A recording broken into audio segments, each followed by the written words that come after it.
இமாம் Abu Hanifa ரஹ்மத்துல்லாஹி அலைஹி ஆரம்பத்துல இந்த சட்ட திட்டங்கள் எழுதிட்டு வர்றாங்க. வந்துக்கு இருக்க போகும்போது நம்ம என்ன செய்வோம், 2 ரக்காத்து ஹனஃபி மதுஹபை சார்ந்தவர்கள் 4 ரக்காயத்துடைய தொழுகையில 2வது ரக்காயத்துல அத்தஹியாத்து ஓதுவோம். அஷ்ஹது அன் லா இலாஹ இல்லல்லாஹ் வ அஷ்ஹது அன்ன முஹம்மதன் அப்துஹு வ ரசூலுஹு சொல்லிட்டு உடனே எந்திரிச்சிருவோம். ஒருவேளை மறந்துட்டு அல்லாஹும்ம ஸல்லி அலா முஹம்மதின் கமா ஸல்லைத்துன்னு ஓதிட்டான்னு சொன்னா இமாம் அபூ ஹனீஃபா ரஹ்மத்துல்லாஹி அலைஹி தீர்ப்பு எழுதுகின்றார்கள், அந்த தொழுகையே சேராது. கண்ணியத்திற்குரியவர்களே, சிந்திச்சு பார்க்கணும். ஏன் சேராது? பெருமானார் ஸல்லல்லாஹு அலைஹி வஸல்லம் ஸலவாத்து சொல்லிட்டான். எங்க ஸலவாத்து சொல்றது தப்பா?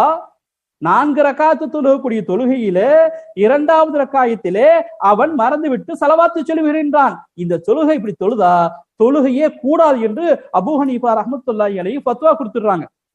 இது மக்களுக்கு மத்தியில ஒரு சில சலசலப்பு, என்ன ஸலவாத்து ஓதுனக்கா தொழுவக்கூடாதுன்னு சொல்றாங்களேன்னு. இந்த சலசலப்புடைய ஒரு முடிவு வேணும் அல்லவா? அபூ ஹனீஃபா ரஹ்மத்துல்லாஹி அலைஹி அவருடைய கனவிலே கோமான் முஹம்மது ரசூலுல்லாஹி ஸல்லல்லாஹு அலைஹி வஸல்லம் கனவுல வர்றாங்க.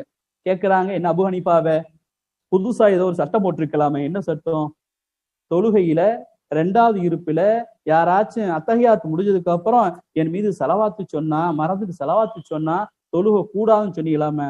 ஆமா யா ரசூலுல்லாஹ். ஏங்க என் மேல ஸலவாத்து சொன்னா தொழுக கூடாம போயிருவாங்க. அப்ப அபூ ஹனீஃபா ரஹ்மத்துல்லாஹி அலைஹி சொல்லி காட்டுவார், இல்லை யா ரசூலல்லாஹ், உங்கள் மீது ஒரு ஸலவாத்து கூற வேண்டும் என்று சொன்னால் நினைவோடுதான் கூற வேண்டும், மறதியாக கூறக்கூடாது. எத்தனையோ நபர்கள் பேசிக்கிட்டு தஸ்மீன் ஓடிக்கிட்டு இருக்கு, அல்லாஹும்ம ஸல்லி அலா முஹம்மது அல்லாஹும்ம ஸல்லி ஓடிக்கிட்டு இருக்கும். அருமைக்குரியவர்களே, அபூ ஹனீஃபா ரஹ்மத்துல்லாஹி அலைஹி தொழுகையிலே மறதியாக சொன்ன ஸலவாத்து. பெருமானார் மீது நீங்கள் ஸலவாத்து சொல்ல வேண்டுமா? பெருமானார் மீது நீங்கள் ஸலவாத்து ஓத வேண்டுமா?